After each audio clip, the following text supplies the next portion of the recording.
Alhamdulillahirabbil alamin. Wassalatu wassalamu ala asyrafil anbiya'i wal mursalin wa ala alihi wa sahbihi ajma'in. Subhanaka la ilma lana illa ma 'allamtana innaka antal alimul hakim. Rabbi shrah li sadri wa yassir li amri wahlul 'uqdatam min lisani yafqahu qawli, amma ba'd. Tuan-tuan dan puan muslimin rahmati oleh Allah, pertamanya kita panjatkan kesyukuran kita kepada Allah SWT kerana dengan limpah rahmatnya Allah SWT beri kita sama-sama peluang berada di dalam majlis ilmu kita pada malam ni. Dan insyaAllah malam ni kita masuk bagian kita muka surat 67 bab 21 hadis 27. Anil Barra' ibn Azib radhiyallahu anhu qala Amarana Rasulullah sallallahu alaihi wasallam bisab'in wa nahana an sab'in.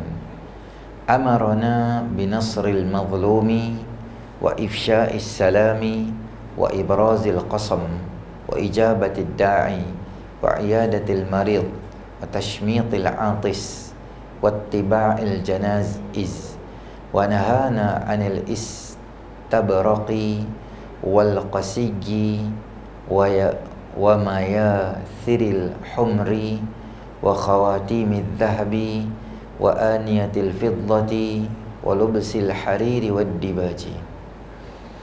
Daripada Sayyidina Barra' bin Azib radhiyallahu anhu, katanya Rasulullah sallallahu alaihi wasallam menyuruh kami 7 perkara dan melarang kami daripada 7. Baginda menyuruh kami membela mangsa yang dizalimi, menyebarkan salam, menunaikan sumpah, menyahut undangan, menziarahi orang sakit, mendoakan orang yang bersin, mengiringi jenazah. Melarang kami daripada istabraq, yakni sutra yang tebal, qasigi, campuran sutra, pelana merah daripada sutra, cincin emas, bejana, perak, sutra asli, dan dibaj, itulah sutra halus. Baik, malam ni kita nak tengok beberapa arahan dan pesanan Nabi SAW pada kita berkaitan dengan 7 yang disuruh, 7 yang dilarang. Yang pertama, membela mangsa yang dizalimi. Dizalimi ni, dia punya skop ruang dia adalah begitu besar dan luas. Boleh jadi dizalimi itu dalam apa-apa isu melibatkan kewangan. Dizalimi itu boleh jadi isu berkaitan dengan aksiden. Contohnya, kita nampak kawan tadi tu kena langgar, atau dashcam kita tu dia rakam motor tu tak bersalah, tetapi kereta tu yang bersalah. Kita kata apa? Biar pergi kat dia tu lah. Dia bukan nak menekan aku, dia bukan mak pak menekan aku, dia bukan ahli keluarga aku. Lantak kat hang lah. Sehari aku pergi bagi dashcam, polis banyak pula. Saya kena pergi mahkamah lah, saya kena pergi yang tu lah. Semua tu serabut kepala otak aku. Hang punya pasal hang hidup sudah, dia belah aku tu. Padahal kawan tu patah kaki. Nama dia mazlum, yang teraniaya, yang dianiaya. Kita nampak food panda tu tak salah, ada orang main langgar dia, kita tahu benda tu salah, maka kita membela orang zalim, orang yang dizalimi. Jangan kita ni disebabkan orang yang langgar tu pak menekan kita, yang bawa kereta tu makcik kita, yang bawa kereta tu isteri kita, yang bawa kereta tu anak kita, maka kita cuba menzalimi orang. Nabi SAW habaq pada kita pesan, yang pertama, tolong buat perangai elok, bela orang yang dizalimi. Sama juga kalau isu tu berkaitan dengan kita ni sebagai lawyer, sebagai hakim, terang-terang kawan tu memang dia ambil ayat panas tuang atas kepala kawan tu. Terang-terang dalam isu mahkamah, dia pukul kawan tu, dia bagi nasi yang basi, suruh minum air kencing dia sendiri. Adalah dia buat zalim pada orang tu. Orang yang dia buat zalim tu pula OKU. Contoh, Maka kita sebagai hakim, sebagai lawyer, bila nampak kes-kes isu-isu macam ni, maka kita kena bantu orang yang dizalimi, bukan bantu orang yang menzalimi. Itu pesanan Nabi SAW kepada kita. Walaupun benda tu kena mengena dengan adik-beradik kita. Kalau salah, kita kena salah. Anak kita buat nanya kat orang, macam baru ni kan, sehari dua sebelum ni, budak hantar di pengasuh. Kawan tu 4 tahun tak ada anak, dapat anak, seronok sangat lah. Habis pantang semua, hantar pengasuh. Kurang daripada 4 bulan, tak sampai setahun ya, budak tu meninggal. Sebab apa? Hantar kat pengasuh. Yalah, asbabnya pengasuh tu tak jaga bagi elok, apalah, kawan tu muka dah biru dah, tidur dah, macam mana ke apa ke, nafas tak betul ke apa ke, dia tu pun pengasuh pun buat loi ke tu, buat lambat ke tu, mati budak tu.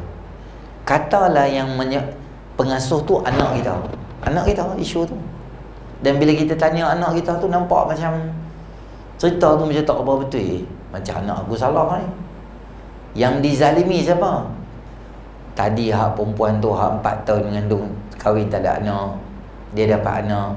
Seolah-olah anak kita tu yang menzalimi orang. Maka dalam isu tu kita nak masuk ke siapa? Masuk ke anak kita ke? Masuk ke orang yang dizalimi? Nabi ajak dizalimi. Anak kita, anak lelaki. Menantu kita, perempuan lah, kahwin 2 orang. Menantu kita telefon kita, abang duk pukul saya, abang duk pukul saya. Kita pun pergi, kita dengar dulu situasi. Apa jadi? Panggil anak kita, suruh dia cakap. Jangan percaya kat anak kita. Panggil menantu kita, suruh dia cakap. Isu dia betul-betul apa? Hang salah ke? Aku salah. Kita sebagai bapa atau kita sebagai pak mentua, tak boleh muyul ataupun condong ke arah anak kita, atau kita condong ke arah menantu kita. Tengok dulu siapa betul, siapa salah. Belum tentu isu berkaitan dengan tu. Nabi SAW ketika mana dia main rumah Sayyidatina Fatimah, biasa Sayyidina Ali dengan Fatimah ada suami isteri lah, merajuk ke apa ke, pergi duduk kat luar. Nabi tanya mana Sayyidina Ali, tak ada. Sayyidatina Fatimah macam jawab tak tahu, jawab tak mau jawab lah, tak tahu pergi mana, macam tu lah, macam marah bergaduh aku. Nabi SAW keluar pergi cari menantu dia, tidur kat depan masjid tu, tidur kat lantai, debu-debu lah, kena cebaring saja gitu. Nabi pergi kat dia, Nabi kata dia, ya Aba Turab, wahai encik yang dipenuh dengan debu. Nabi melawak dengan dia. Isu tak tahu lagi, tapi Nabi tak hukum. Walaupun Fatimah tu adalah anak kesayangan Nabi SAW, Nabi tak ke arah Fatimah. Kalau Sayyidina Ali duduk baring, Nabi mungkin boleh pukul dia, boleh kasar dengan dia, awak buat anak aku sampai sedih gitu. Nabi tak. Nabi pergi, anak menantu semua tak buat keputusan tepat. Yang paling hebat Nabi SAW sebut kata apa? Lau kanat Fatimah bintu Muhammad sarafat laqata'tu aydiha. Andai sekiranya Fatimah mencuri, aku yang akan potong tangan dia. Nabi tak bagi dia adik anak beranak, sepupu, siapa-siapa dia. Salah tetap salah. Maka orang yang dizalimi atau menzalimi, kita kena tolong orang yang dizalimi, walaupun orang yang menzalimi itu kenalan atau adik-beradik atau darah daging kita sendiri. Yang kedua, Nabi ajak pada kita, afsyus salam, sebarkan salam di kalangan orang. Kenal tak kenal, tuan-tuan jumpa, kita sebarkan salam. Kan Nabi SAW ajak pada kita, hampa tak akan masuk syurga selagi hampa tak berkasih sayang. Hampa tak akan berkasih sayang selagi hampa tak sebarkan salam di kalangan hampa. Maknanya kita sebarkan salam, sebarkan kasih sayang, boleh masuk dalam syurga Allah SWT. Yang ketiga, menunaikan sumpah. Sumpah dan nazar. Sumpah ni kita sebut nama Allah. Nazar sama juga, sebut nama Allah. Sebut kata wallahi, wabillahi, watallahi. 3 benda tu je. Kalau nak sumpah, 3 je perkataan. Kita tak boleh sumpah macam Allah. Sumpah wadduha, wasyamsi waduhaha wal qamari idza talaha. Demi itu semua Allah yang sumpah. Wattini wazzaitun wa turi sinin wa hadzal baladil amin. Semua tu nama dia ayat-ayat qasam atau ayat sumpah. Itu Allah dia boleh. Adapun kita nak bersumpah ada 3 sahaja perkataan, wallahi wabillahi watallahi. Itu sumpah. Sama macam nazar lah. Kalau kita dah cakap satu benda, kita nazar, sebut perkataan nazar, benda tu sunat jadi wajib. Contoh kita nazar, aku kalau lulus anak aku, kalau aku lulus lesen kereta, aku nak puasa sehari. Maka puasa tu sunat. Maka bila kita nazar, dia jadi wajib. Bagusnya tuan-tuan, nazar yang biasa kita dah buat ni, nazar tu dia makruh. Sebab apa makruh? Dia macam ni. Cuba contoh buat tuan-tuan. Ni nazar, ni benda yang kita nak buat. Kita nazar, ya Allah, kalau aku dapat yang ni, aku akan puasa. Kalau aku dapat ni, aku akan buat ni. Kalau aku dapat ni, aku akan buat ni. Apa kita buat? Ini benda yang kita nak. Nazar tu di belakang. Boleh buat aku ni, makruh. Makruh sebab apa? Seolah-olah kata ulama, ada unsur, kalau bahasa mudah faham, macam ugut lah. Macam tu. Dapat, aku puasa. Tak dapat, aku tak puasa. Macam tu. Bagusnya kita puasa dulu. Kemudian niat dengan puasa ni, Allah mudahkan aku supaya dapat benda yang aku hajat di hati aku tu. Itu bagus. Maknanya hang dapat tak dapat, pahala hang dapat dah, pahala puasa tadi tu. Hak kita ada buat biasa pun boleh juga. Cuma bagusnya buat depan. Katalah hajat nazar tu kita dah buat, cuma kita nak kafarah nazar, kita tak boleh nak tunaikan nazar tu. Kita tak boleh nazar benda yang wajib, atau tak boleh nazar benda yang haram dan dosa, tak boleh buat. Atau benda-benda yang boleh menyusahkan kita. Contoh, kita kata, aku nazar, kalau aku ni boleh sekian-sekian, esok pagi aku nak sembahyang subuh. Itu nama dia bengong. Tu. Sebab hang tak nazar pun memang kena sembahyang pun. Banyak cantik muka. Sembahyang memang kena buat. Aku kalau Tuhan bagi kat aku kerja ni, aku dah apply dah kat Osram, Allah bagi Ramadan tahun depan aku puasa. Kalau tak aku tak mau puasa. Hak tu maksud dia mental nama dia. Dia tak apa betul cakap kata. Ataupun benda haram. Aku kalau lulus periksa universiti ni, ijazah ni, insya-Allah lah aku ingat nak pergi berzina lah. Gitu. Tak boleh. Nazar tu dia batal. Dia tak boleh nazar aku tu. Nazar benda halal tak boleh. Nazar benda yang diterang-terang haram tak boleh. Nazar benda yang harus untuk kita. Contoh, ataupun jangan nazar benda-benda yang boleh menyusahkan kita. Jangan nazar benda-benda yang boleh menyusah. Contoh, aku kalaulah Pening menang lawan dengan Kedah tahun ni final, contoh, aku nak naik basikal tak pakai seluar. Dia tulis dalam Facebook dia, aku nazar tak mau pakai seluar 18 hari, dia kata. Nazar tak mau pakai seluar 18 hari. Jadi nazar tu dia nazar merepek. Tapi hang dah sebut dah, takkan hang tak mau pakai seluar tu, payah banyak kerja. Maka kena kafarah nazar tu balik, kena bayar ganti denda. Sebab hang pergi cakap benda-benda merepek. Ada 3 benda kena buat. Apa dia? Yang pertama, hang kena bebaskan hamba. Hamba tak ada. Ada orang WhatsApp saya, dia kata, Ustaz, tempat kerja saya boleh tak saya kata depa hamba saya? Tak boleh. Tukar hamba tu banyak gaji kat dia. Hamba ni dia tak boleh lari lah, duduk dengan kita. Dan hamba ni, kalau hamba perempuan, dia sama macam boleh tidur dengan dia macam isteri, boleh jimat dengan dia. Ada biasa tak ada.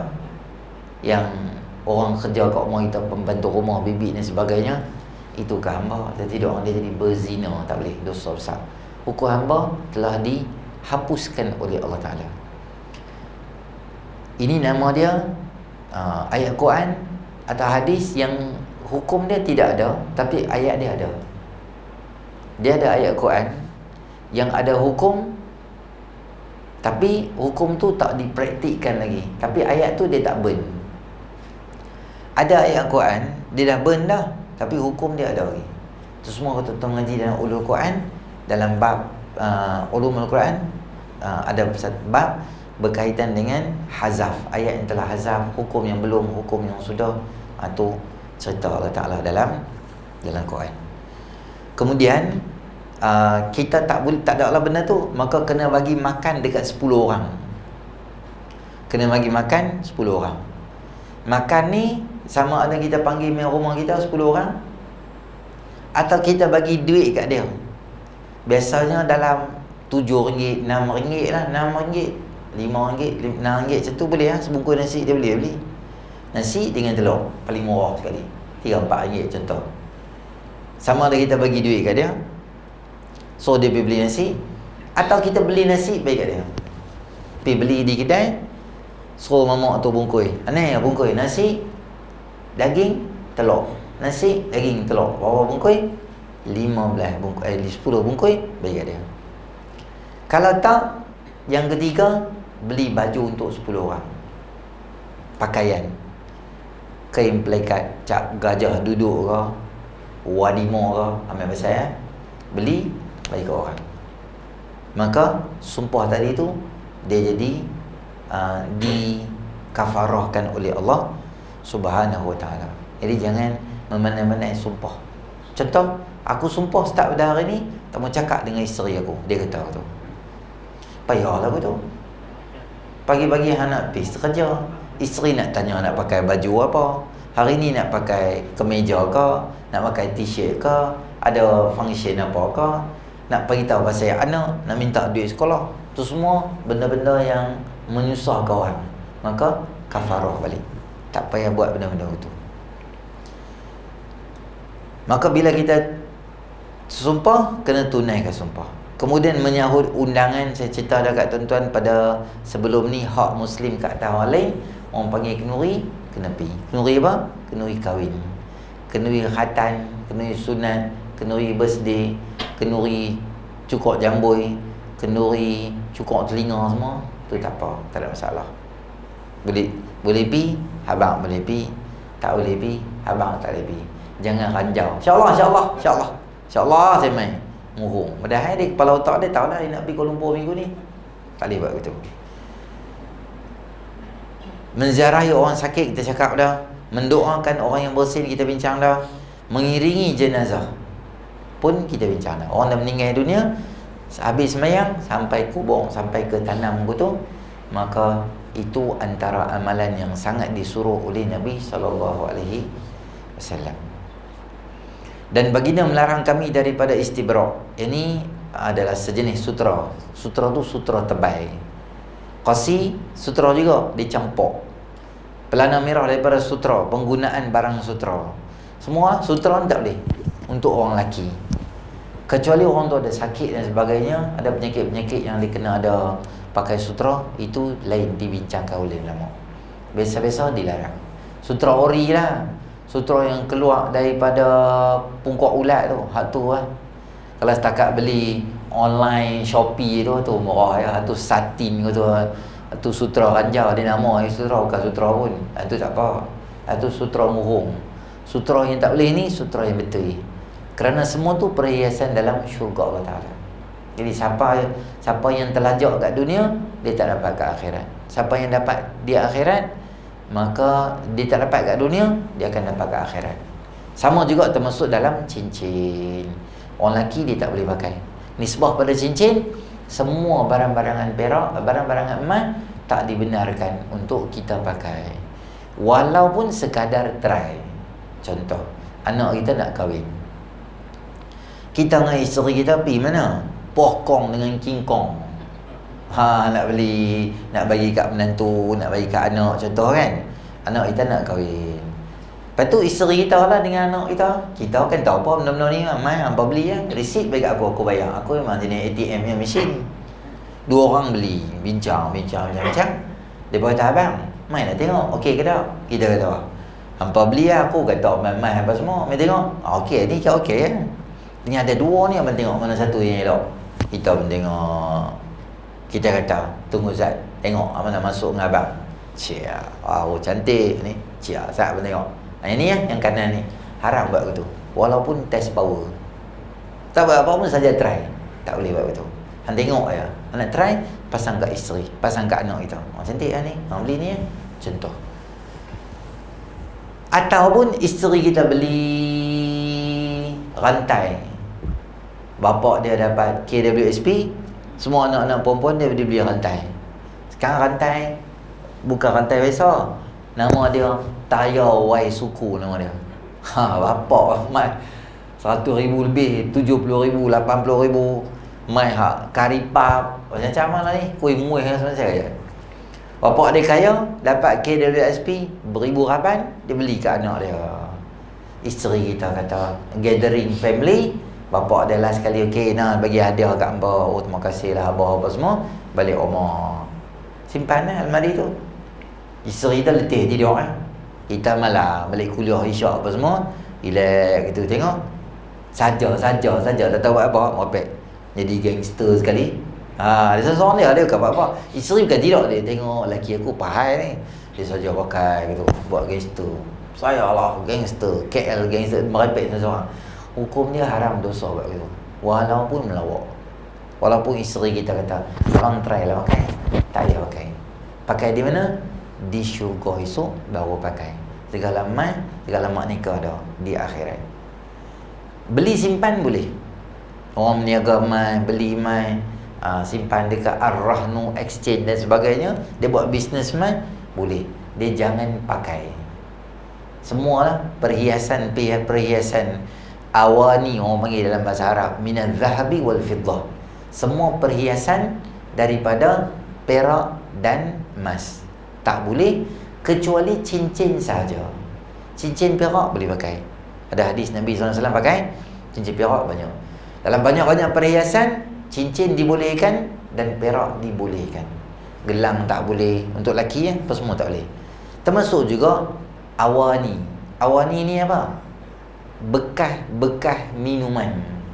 Kita kaya, duit tak tahu buat apa, terbeli cawan pada emas. Macam mak menakan Fir'aun rumah dia. Oh, semua gitu. Camca daripada perak. Kaya tak tahu nak buat apa, beli camca daripada perak, pinggan daripada emas. Semua tu hukum dia haram dan dosa. Tak boleh guna. Hang pakai cawan biasa ya. Beli kan Home Pro pun tak apa. Mahal tak apa. Besi, stainless steel, plastik boleh. Yang tak boleh daripada emas dan perak dilarang daripada syarak. Sutera asli dan dibaj, semua ni jenis-jenis sutera. Maka apa saja melibatkan sutera, maka kita lelaki tidak dibenarkanlah. Perempuan dia tak ada masalah. Sama juga untuk emas. Orang perempuan boleh pakai. Cuma ada kadar berkaitan dengan zakat. Ada kadar zakat. Hang pakai banyak mana, tak pakai banyak mana.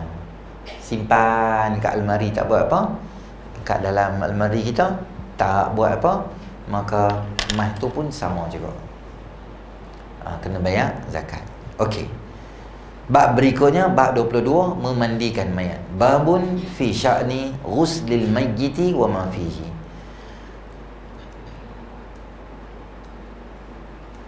Ana Ummi Atiyah annaha tufiyat ibnatun. Tufiyat ibnatun li Rasulillah sallallahu alaihi wasallam. Faqala sallallahu alaihi wasallam ighsilnaha bil ma'i was sidri thalathan aw khamsan aw akthara min zalika in ra'aytunna dhalika waja'alna fi akhirihinna shay'a min al kafuri. فإذا فرغتن فآذنني فأذناه وألقى إلينا حقوه Wa qala ash'irnaha iyyahu. Wa qalat Hafsatu igsilnaha khamsan aw sab'an wa ja'alna laha thalathata qurunin. Kata Ummi Atiyah radhiyallahu ta'ala anha. Ummi Atiyah ni ialah tukang mandi mayat perempuan zaman Nabi sallallahu alaihi wasallam. Katanya seorang anak perempuan Nabi sallallahu alaihi wasallam meninggal dunia. Baginda bersabda, mandikanlah dia dengan air dan daun bidara 3 kali. Sebab apa daun bidara? Sebab daun bidara dia akan potong bau mayat. Mayat ni, badan kita ni, lama-lama kita mati tu, dia ada bau. Dia ada bau. Lama-lama tinggal, dia berulat. Orang yang belajar forensik, mayat tu dah berapa hari dia tahu. Kata seminggu mayat tu dah mati dah. Dia kalau mai dia tahu. Kalau kembung macam ni berapa hari. Kalau bengkak macam ni, kalau biru mata pun nak keluar, maksudnya dalam badan dia ada apa. Ada benda tak betul dia minum. Ni baru 2 hari tapi kembung dia macam pelik, dia tahu. Ni jumpa dalam ayak, dia tahu macam mana keadaan. Bahkan jenis ulat dan jenis lalat yang mai tu pun juga adalah kategori orang belajar forensik. Kalau ulat ni keluar, maknanya dia ni dah berapa hari. Kalau binatang lalat ni mai, benda ni dah berapa hari. Jadi orang boleh tahu. Dan bau dan sebagainya, geng-geng forensik ni dia tahu lah. Ulat tu mai pada mana? Ulat tu mai pada badan kita. Ulat dia mai pada badan kita. Tuan-tuan ambil ayam, beli kat market esok, tuan-tuan tahu buat apa? Ni, tahu apa ni? Tin Milo. Ambil tin Milo, ambil ayam tu, buh dalam tin Milo, tutup. Tinggal 3 hari ayam tu.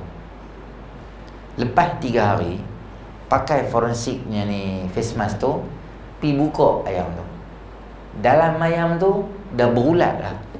Busuk dah berulat. Tin Milo tak lubang. Kok mana benda tu mai? Ulat tu mai daripada badan ayam tu. Dia create, lama-lama busuk dia keluar. Dan kita ni tuan-tuan, dia busuk sebab kita makan macam-macam. Kita ni makan macam-macam. Macam peti ais lah. Peti ais kita baru beli, tak ada apa, ada apple 2 biji lah. Busuk lah apple, peti ais tu. Tak busuk. Tapi apple tu dia busuk, bukan apple busuk. Peti ais tu macam-macam. Dengan makanan lauk kenduri tak habis, tahlil sumbat dalam tu, dengan susu tak habis, dengan halia potong separuh lepak dalam tu, yang lemon separuh lepak dalam tu, cheese bila ke, sos tomato tak tutup, kicap zaman Firaun duduk ada hari dalam tu tak buang-buang. Bila kita buka busuk tak? Busuk lah. Perut kita macam tu. Kita ni semua benda kita telan. Hak bewak makan, kita makan. Telur makan tak? Makan. Hak boya makan, kita makan. Makan tak? Daging makan. Rimau makan, kita makan tak? Makan. Semua gajah makan tebu, kita makan tak? Makan. Tupai makan apple, kita makan tak? Makan. Semua benda sumbat di perut kita, jadi busuk. Sebab tu setahun sekali Allah suruh kita puasa. Wajib. Kalau hang tak mau ketegak, tak mau puasa Isnin Khamis, hang mai Ramadan ni compulsory, mesti hang puasa. Sebab teruk lah. Setahun tu memang toksik, penuh perut dah. Hang kena bersih lah, kena berhenti siap makan. Bagi makanan yang ada dalam perut, protein apa semua, biar dia bedak kat semua badan, biar dia stabil balik, nanti baru jadi hidup balik. Allah paksa kita. Jadi bila mayat tu meninggal, maka kita kena buat 4 benda dekat dia. Kena mandikan dia, kena kafankan dia, kena solatkan dia, kena kebumikan dia. 4 benda ni wajib kita buat. Kalau kita ada dalam masyarakat, nama dia fardu ain, fardu kifayah. Fardu kifayah maksud dia apa? Andai mana-mana orang di kalangan masyarakat yang uruskan benda tu, maka benda tu terselamat. Katalah ada jenazah dekat Masjid Batu Uban 3 hari, siapa pun tak tahu dia tu meninggal. dah kafan semua siap dah, tak situ lah. Adik-adik dia pun kelang kabut, letak tu belah. Semua orang main semayang macam, siapa mayat tahu ni? Kita pun buat tak tahu lah. Siapa mayat tahu ni buat tak tahu. Semua orang buat tak tahu. Seluruh Qaryah Batu Uban dosa. Tapi jenazah ada situ. Kita main semayang Zuhur, jenazah siapa ni? Lepas tu dia tulis kat situ nombor telefon, tolong uruslah. Saya apa ada. Kita pun semayang apa semua. Maka seluruh orang tak berdosa lagi. Bila kita duduk bersama orang ramai. Tapi kalau kita duduk dengan dia, dua orang ya, maka jadi wajib fardu ain kita. Kita pergi pancing ikan. Pancing pula tengah laut. Enjin pula panas, rosak, minyak tak ada. Internet tak dapat. Kompas tak ada, nak balik tak tahu, tengah-tengah laut tu. Tengok sini nampak laut, tengok belakang nampak laut, tengok sini nampak laut. Kawan kita pening, dia tengok baby shark keludu main nak gigit dia, mati dia. Jos tak ada gigit, dia mati. Kita dengan dia dua orang. Nak kayuh dengan tangan balik, lambat. Tak tahu bila hari boleh sampai. Tunggu. Maka kita wajiblah urus dia. Sebab tu belajar dan simpan. Ada hari kita belajar benda paling basic nak buat. Kalau hak Nabi ajak ni sempurna lah. Sebab apa sempurna? Sebab kita duduk di rumah, boleh cari daun bidara, kapok, semua kita boleh cari dengan tujuan yang kita nak dapat paling afdal. Tapi kalau kita duduk dengan dia dalam keadaan ayak tak ada, kita mandi wajib lah dekat dia tu. Mandi berkata ayak seluruh badan, jaga adab kita tak boleh bogirkan mayat tu kena tutup, pakai sarung tangan, tekan, keluarkan najis pelan-pelan daripada perut dia, bersihkan dia, tuang air depan, belakang apa semua tu, bersihkan dia. Dulu-dulu adik-beradik buat. Lalu semua sap lah. Dia Tun Timai ni buat semua benda, kita pun cekak pinggang duduk saja aku tu. Berapa kita pun bayar dia. Macam tu je. Tapi bagusnya ialah kita tak ada alat-alat, kita nak pergi cari daun bidara, kita pun tak apa pandai. Bila orang yang mandikan jenazah tu main, biasanya dia akan panggil dia beradik lah. Kalau bapak dia, mainlah hampa. Anak-anak yang lain main, tuang air kat bapak ke, khidmat mandikan dia. Aku ada, aku pantau. Hampa tak selalu buat. Okey, aku ajak main sini, buat macam ni. Aku angkat, okey, mandi bapak hang belakang macam ni. Okey, mandi macam ni, macam ni. Kita ajak pada dia. Boleh tak? Boleh, betul. Suami isteri boleh tak? Suami mandikan isteri, isteri mandikan suami. Dalam mazhab Syafi'i boleh, tak ada masalah. Dalam mazhab Imam Hanbali, Hanafi, isteri mandikan suami boleh. Tapi bukan mazhab kita lah. Saja pendedahan dekat tuan-tuan. Suami tak boleh mandi mayat isteri. Kerana apa ustaz? Ada masalah gender ke? Laki boleh, perempuan tak boleh, perempuan boleh, lagi tak boleh? Tak. Isu dia yang Imam Abu Hanifah faham ialah seorang isteri apabila suami dia mati, dia boleh tak kahwin? Hari tu dia boleh kahwin dengan orang? Tak boleh. Sebab dia ada tempoh iddah 4 bulan 10 hari. Maka dia masih tertakluk kepada syarat. Isteri lagi lah, mandikan apa semua, you are still his wife. Hang masih isteri dia. Tapi bagi pandangan Imam Hanafi, kalau suami kematian isteri, maka apa berlaku? Kita panggil cerai mati. Cerai mati lah. Maksudnya bercerai lah. Dia dengan kita. Sejurus selepas isteri dia mati, boleh tak suami dia pergi nikah lain? Boleh. Dia tak urus jenazah isteri dia. Contoh lah, dia start motor, dia pergi cari perempuan mana ke, terus dia pergi Thailand, dia pergi menikah. Contoh, tak ada lah jahat guni, tak ada. Contoh nak bagi faham. Laki ni bagus, dia boleh buat ke tu, tapi dia tak buat. Dia setia dengan isteri, jadi duduk pergi isteri dia urus benda. Maka hang kalau ada 4 isteri, seorang meninggal, hang boleh kahwin satu lagi, boleh tupak lagi. Bahkan kalau hang nak kahwin dengan adik ipar hang dalam hari yang sama juga, boleh juga. Sejurus selepas kepengebumian, dia balik rumah, terus bertunang dengan apa? Dengan adik ipar dia menikah pula, boleh tak? Boleh. Maka Imam Abu Hanifah kata, bagi pendapat dia, sejurus selepas tu hang tak boleh mandi ke isteri hang dah. Sebab dia bukan lagi isteri. Tapi dalam mazhab kita boleh, tak apa, tak ada masalah. Cuma masa nak mandi tu tak boleh cerita lah mayat tu apa-apa, tak boleh cerita. Tak boleh cerita benda tak baik. Pengajaran umum boleh. Saya pernah, tuan-tuan, saya pernah mandi jenazah sekian. Boleh, tak ada apa. Jangan kata, hamba nak tahu kampung kita dulu, Pak Haji tu meninggal tu kan, aku mandi dia, entah muka dia hitam, tu mesti dosa banyak. Ada cakap tu dosa, kena tutup aib mayat tu. Bahkan masa mandi tak boleh buat kasar dengan dia. Ni jenazah, tuan-tuan nak mandi, dia mati dah kan, tak boleh buat ikut dan ke tu kan, kena angkat elok-elok. Sebab mayat ni dia perasaan. Sebab tu kita tak boleh kata orang mati dia totally tak ada benda apa dah. Tak boleh tu. Nabi tak bagi kita patahkan tulang. Nabi tak bagi kita duduk atas kubur dia. Tu rumah dia, kita tak boleh duduk ni, ambil bungkuk kita boleh duduk atas kembung kubur tu, tak boleh. Nabi kata siapa duduk macam dia duduk di jamrah Jahannam, bara api tu. Maksudnya atas tu hanya yang duduk, jangan bawa kaki. Kalau hang confuse, sini ada keranda, sini keranda pula, sini batu nisan, ni kok mana ni, kepala kaki ada 3 ke? Confuse, kita tak tahu. Biasanya jadi kat kubur Hasyim Yahya, kubur Sungai Nibong, dia pack kan, kita tak tahu. Dia ni batu nisan satu lagi ujung tu. Panjang mana ni. Dia ni mak menakan Nabi Daud ke apa? Kan Nabi-Nabi dia jadi panjang gitu kan. Orang tak tahu, bukan Nabi tu panjang ke tu. Orang confuse, sini kot. Ke sini.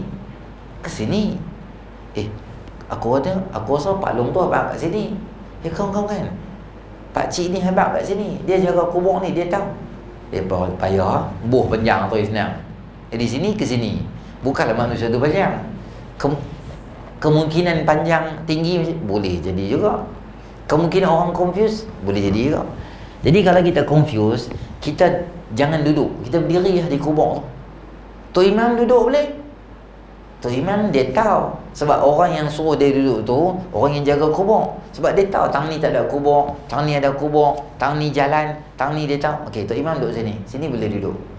Kita nak duduk boleh. Kita tengok, tak apa lain clear. Berdiri lah senang.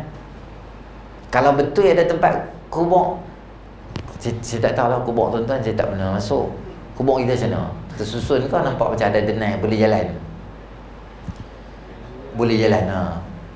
Ada tempat yang boleh jalan, ada tempat yang kita tak tahu tau dia rapat-rapat tu. Dulu saya pernah cerita dah dekat tuan-tuan berkaitan buat binaan tu kan, batau tu semua jangan bubuh, tanam yang senang. Tak payah conquer, tu bukan tanah kita, tu tanah wakaf.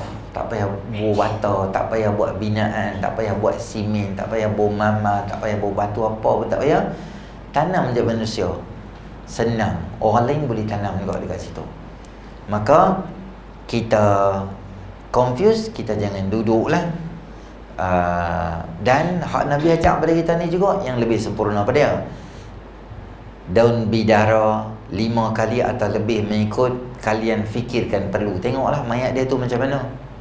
Macam COVID, fatwa tak boleh mandi, tayamum ke atas tu je. Fatwa-fatwa latest ni macam-macam lah. Kalau dia terbakar, mati terbakar, banyak dah, teruk dah mayat dia tu, maka mana-mana kawasan yang boleh kena sikit-sikit gitu, syarat je, tak apa. Kalau dalam waktu yang biasa, hukum dia lain. Kalau ada isu berkaitan mayat, AIDS dan sebagainya, ada orang tak boleh urus, ada orang boleh urus, dia sakit, penyakit berjangkit dan sebagainya, itu semua ada cara-cara lain lah. Ini yang biasa lah. Kita bawa tu supaya kita jangan ni. Sebab mayat tu, itulah sebab kita tuan-tuan, dia lama-lama dia akan bau. Sebab tu Nabi ajak pada kita, bila orang meninggal cepat-cepat ke bumi, jangan biar lama. Lagi lagu, lagi cepat, lagi bagus.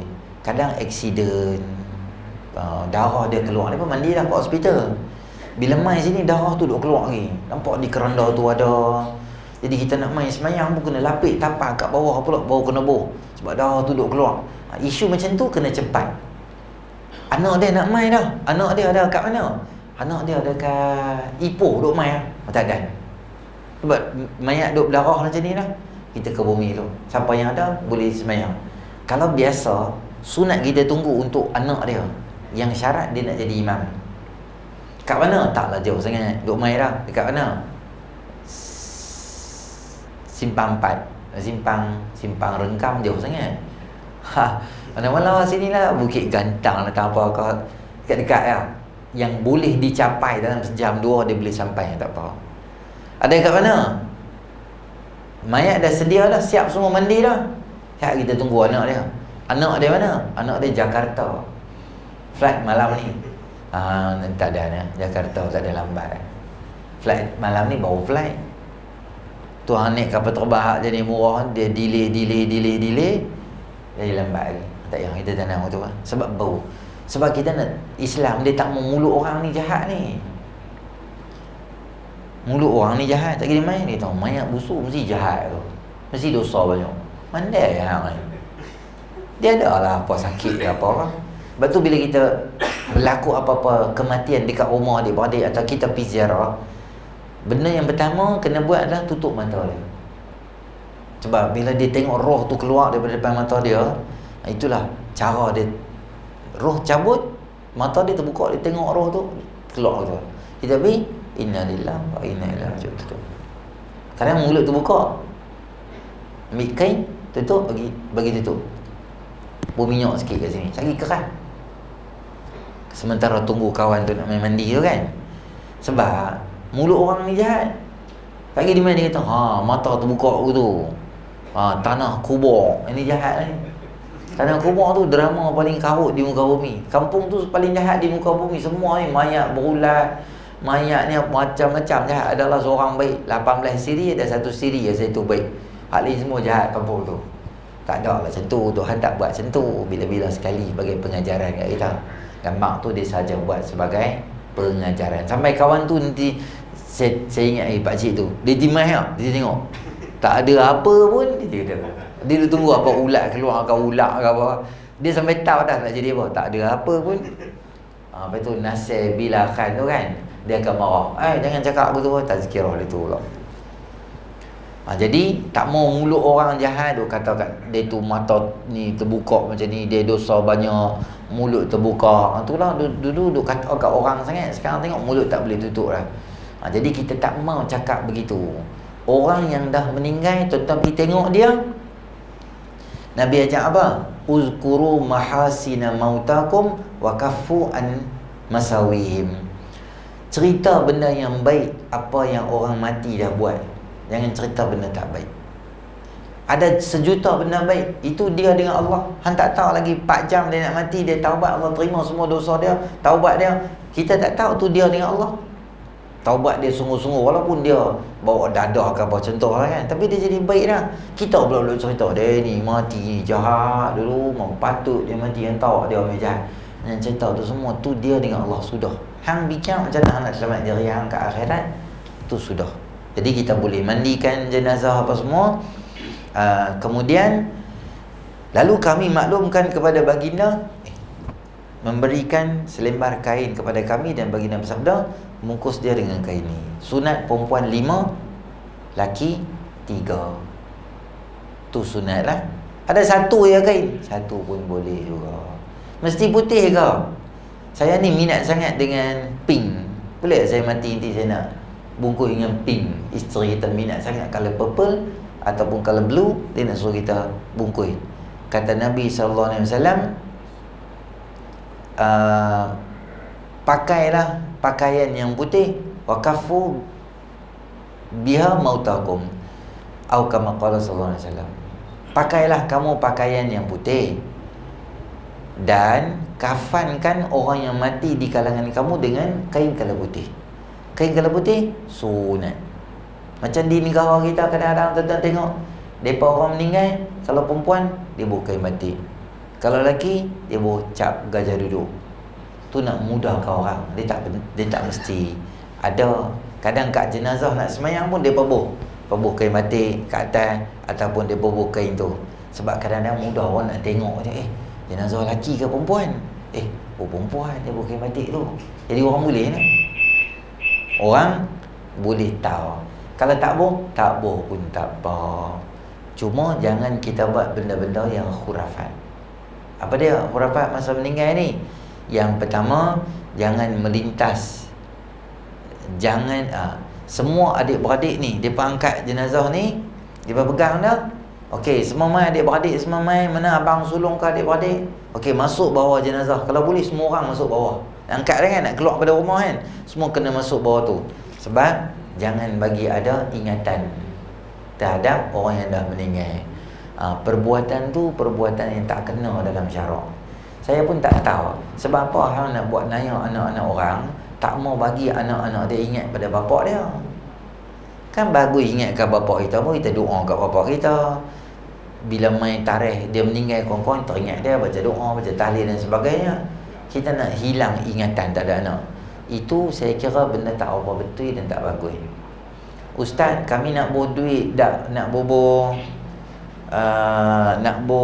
duit bekas kat dalam rumah boleh tak? Boleh, tak ada masalah. Bawa je. Duit tu duit faraid ke? Tak. Tu kan duit faraid. Itu duit kita boleh guna untuk apa saja.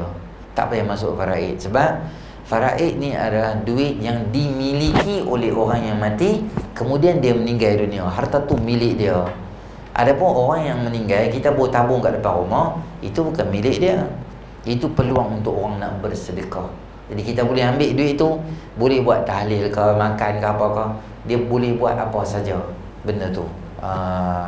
Dan satu lagi, kerap juga saya tengok di Pulau Pinang ni, tak tahulah, sejak ke belakang ni dah kurang lah, Alhamdulillah. Ketika van jenazah nak keluar, ada satu mamu nanti mai. Mamu tu ditahan van tu. Lepas tu mamu tu kata kat semua orang, Al-Fatihah. Lepas tu van tu jalan sikit ya, dia pergi gerak 2-3 langkah, dia tahan lagi, Al-Fatihah. Dia pergi belakang sikit lagi, 3 kali Al-Fatihah, baru dia lepas. Tuan-tuan tanya saya, sahabat, perkara tu dia melambatkan jenazah. Cepat, tak payah. Mamu nak Fatihah, boleh. Mamu buat apa? Mamu duduk tepi. Mamu Al-Fatihah, Al-Fatihah, Al-Fatihah. Sampai malam pun siapa tak kisah. Kami nak pergi tanam. Hang yang pasal yang duduk sini, Al-Fatihah lah, Al-Baqarah ke apa ke, hang yang pasal. Dan kalau saya bawa van, abang 2 kali, mamu tu kan, langgar. Mamu Al-Fatihah. Kami pula baca kat mamu Al-Fatihah. Qaddimuni, qaddimuni. Nabi kata orang yang meninggal dunia, orang soleh, dia akan kata cepat, cepat, cepat, aku tak sabar dah. Maka semua urusan yang boleh cepatkan jenazah, jangan lambatkannya. Jangan buat naya pada jenazah tadi. Okey, nanti insya-Allah kita akan sambung bab berkaitan dengan takbir dan solat berjemaah. Kena angkat tangan ke, tak payah angkat tangan ke, boleh tak takbir 5 kali, boleh tak takbir 3 kali.